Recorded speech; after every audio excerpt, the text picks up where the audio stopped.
लोकसभा में चीन की साजिश का खुलासा करने के बाद आज रक्षा मंत्री राजनाथ सिंह ने राज्यसभा में ड्रैगन को अंतिम चेतावनी दी।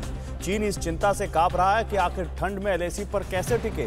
वहीं भारतीय सेना के जवान अगले 14 महीने तक एलएसी में बिना ब्रेक डटे रहने की तैयारी कर चुके हैं। दूसरी ओर समंदर में भी चीन जासूसी से बाज नहीं आ रहा। तो चीन की चाल और एलएसी से जुड़े क्या है अपडेट, आइए पूरी खबर के लिए देखते हैं टॉप 9 यलगार एट एलएसी।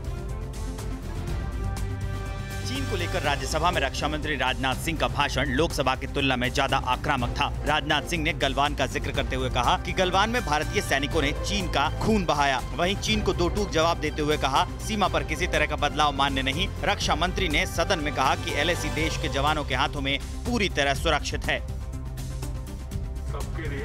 राज्यसभा में राजनाथ सिंह ने चीन की युद्ध तैयारी पर भी कड़ी चेतावनी दी। रक्षा मंत्री ने कहा, युद्ध शुरू करना हमारे हाथ में है, लेकिन किसी को नहीं पता कि ये कैसे खत्म होगा। हम देश का मस्तक नहीं झुकने देंगे, न ही हम किसी का मस्तक झुकाना चाहते हैं। देश हित में हमें कितना ही बड़ा और कितना ही कड़ा कदम उठाना पड़े सभापति महोदय, हम पीछे नहीं हटेंगे। राज्यसभा में राजनाथ सिंह ने चीन की विस्तारवादी नीति की साजिश का खुलासा किया। राजनाथ सिंह ने सदन को बताया कि चीन लद्दाख में ही नहीं, अरुणाचल में भी लगभग 90,000 वर्ग किलोमीटर भूमि पर अपना दावा कर रहा है, जो भारत की भूमि है। चीन की इस विस्तारवादी सोच की वजह से एलएसी पर चीन और भारत का मत अलग अलग है।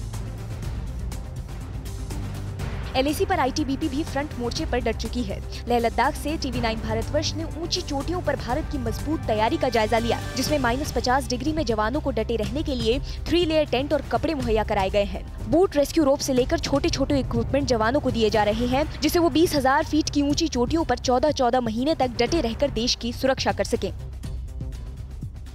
इंडियन आर्मी कॉन्वॉय का एक एक्सक्लूसिव वीडियो सामने आया है, जिसमें लद्दाख के लिए आर्मी की हैवी मूवमेंट देखी गई। वीडियो में आर्मी के अधिकारी लद्दाख में सेना की ताकत बता रहे हैं, तो वहीं उसके पीछे आर्मी का कॉन्वॉय निकलता दिखाया जा रहा है। सैन्य अधिकारी ने यह भी बताया है कि आने वाले दिनों में सड़कें इस कदर तैयार हो जाएंगी कि एलएसी तक सेना की गाड़ियों की पहुँच में होगी। सेना ने फॉरवर्ड लोकेशन पर बिना रुकावट और तेज सप्लाई का मैकेनिज्म डेवलप किया है। C-17 IL-76 एयरक्राफ्ट रोज टेंट, कपड़े, खाने का सामान, पानी की बोतलें जैसी चीजें लेकर लद्दाख जा रहे हैं। लद्दाख के अलग अलग इलाकों में C-17 और IL-76 सामान पहुंचाते हैं। सैनिटाइज करने के बाद चीनियों हेलीकॉप्टर के जरिए इन्हें फॉरवर्ड लोकेशन पर पहुंचाया जाता है।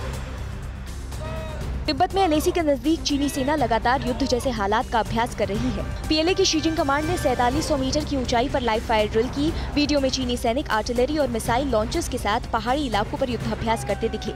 रात के अंधेरे में भी पीएलए ने वॉर ड्रिल जारी रखी।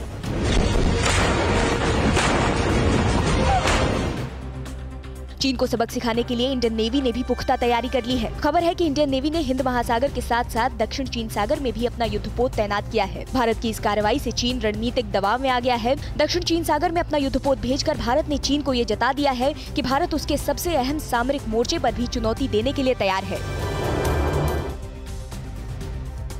एलएसी के बाद समंदर में भी चीन भारतीय सीमा में जासूसी की कोशिश कर रहा है। खबरों के मुताबिक चीन के जासूसी जहाज ने मलक्का जलसंधि के नजदीक भारतीय समुद्री सीमा में घुसपैठ की कोशिश की। इंडियन नेवी के युद्धपोत की लगातार निगरानी से डरे चीनी जहाज को भागना पड़ा।